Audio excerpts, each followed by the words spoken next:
Film কিন্তু সাধারণত সচিবদের বোঝার কথা না। 270টা জনগণের টাকার সিনেমা, ট্যাক্সের টাকার সিনেমা গেল কোথায়? এর আগেও দেখা গেছে যে টাকা নিয়ে ফ্ল্যাট কিনছে, এরকম ঘটনা ঘটছে। আপনি এবার লিস্টেও দেখেন বিভিন্ন অঙ্গনের লোক এসে অনুদান নিয়ে গেছে। এটা কি ভিক্ষাবৃত্তির মতো ব্যাপার? এত ছোট মানসিকতা হলে তো হবে না ভাই। চক্ষু লজ্জা তো থাকতে হবে। এটা সুযোগ আছে বলে আমি হাত পাতবো কেন? মৌসুমী ডিরেক্টর এবং প্রযোজকদের আনাগোনা বন্ধ করতে হবে। আমি বিগত প্রায় 1.5 যুগ যাবৎ চলচ্চিত্র অনুদানের অংশগ্রহণ করতেছি, প্রায় 1.5 যুগ। এই লম্বা সময় আসলে জানি না এই রেকর্ড আর কারো আছে কিনা, কিন্তু ডেফিনেটলি আগে স্বজনপ্রীতির মাত্রাটা অনেক বেশি ছিল। এখন হচ্ছে কি না জানি না, তবে দুই একটা প্রশ্ন আপনার দিকে আমি যদি তুলে ধরি তাহলে এগুলা আসলে প্রশ্ন তৈরি করে। প্রথমত হচ্ছে যে 2জন বিচারক পদত্যাগ করেছেন। তাদের যেটুকু আমি অনলাইনে বা ফেসবুকে কথা দেখেছি যে তারা তাদের মতো করে কাজ করতে পারছিলেন না স্বাধীনভাবে। এটা তাদের অভিযোগের জায়গাটা ছিল আর কি, ব্যক্তিগতভাবে যেটুকু শুনেছি। আরেকটা যেটা হলো যে বেসিক্যালি প্রত্যেকবারই শর্ট লিস্ট হয়, বিগত লাস্টের বার এবং এবার পিচিংয়ের একটা পদ্ধতি চালু হয়েছে। যে শর্ট লিস্ট তৈরি হয়েছিল এবারও 40টা, সেই শর্ট লিস্টটাতে আমি ছিলাম। আমি যে লিস্ট দেখেছি পরবর্তীতে একটা বিশেষ সূত্রে, সেই শর্ট লিস্টে আমি ছিলাম। এবং আমি যদি সিরিয়াল ওরা করেছে 2 নম্বর সিরিয়ালে আমার প্রজেক্ট অন্ধ জাদুকর, সেটা কিসের ভিত্তিতে সিরিয়াল করেছে আমি জানি না। সো তারপর দেখলাম আমরা মূল ফাইনাল রেজাল্টে আমি নাই। কিন্তু ফাইনাল রেজাল্টে আবার দেখা গেল যে 40টার মধ্যে ছিল না, বাইরে থেকে আবার 2টা ঢুকেছে। এখন তারা হয়তো বলতে পারে কর্তৃপক্ষ যে আমরা ইন্টারভিউতে ভালো করেছে, কিন্তু ইন্টারভিউ বা পিচিং যেটা আমরা বলছি সেটার প্রবলেমটা দেখেন।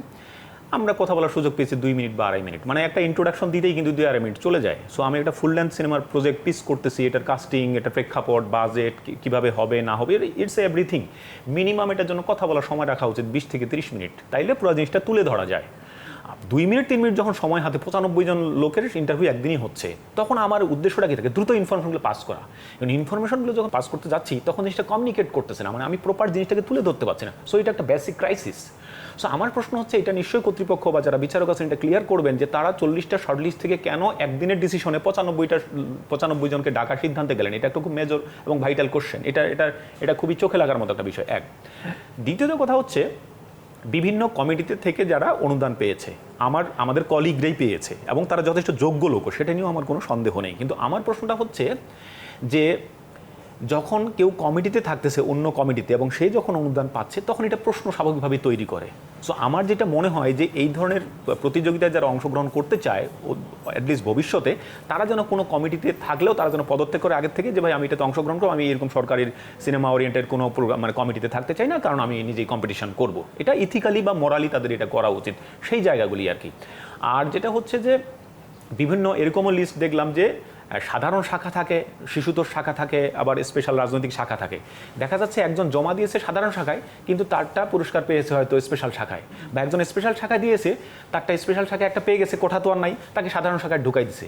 লজিক্যালি কী হওয়া উচিত? যে স্পেশাল শাখা মেনশন করে দিয়েছে যে আমারটা স্পেশাল শাখা, রাজনৈতিক শাখা বা হোয়াট এভার ইটস অন্য শাখা, তাহলে ওইখানে যেহেতু একটা পেয়ে গেছে তার মধ্যে কোঠা শেষ, ওই প্রজেক্টটা নর্মালি বাদ যাওয়া উচিত, তাহলে তার তো সাধারণ শাখায় আসা উচিত না।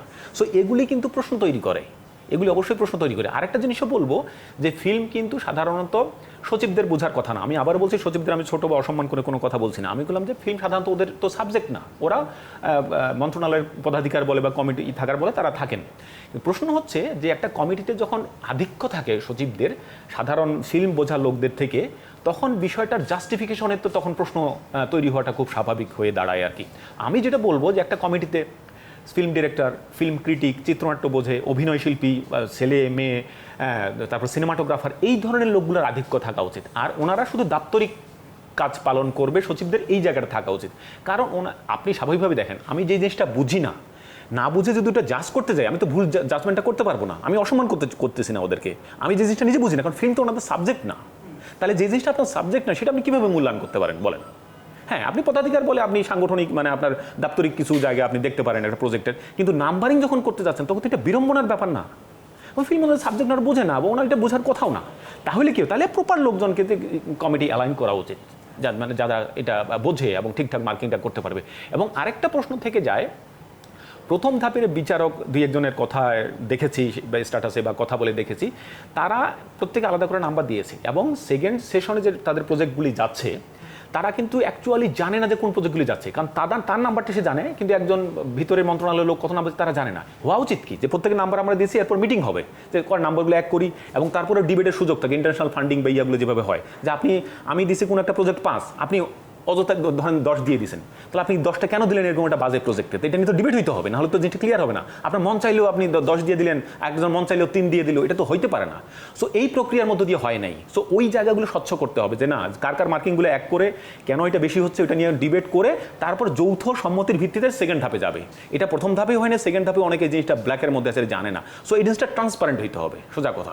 এবং প্রপার লোককে প্রজেক্ট না দিলে কি হয় দেখেন, আমরা দীর্ঘ সময় যদি দেখি, বিগত সময়টা এবং এখনকার সময়, অলমোস্ট গত 1.5 যুগের আমার এক্সপিরিয়েন্সের সময়টা যদি আমি বলি, প্রায় 300 সিনেমাকে অনুদান দেওয়া হয়েছে।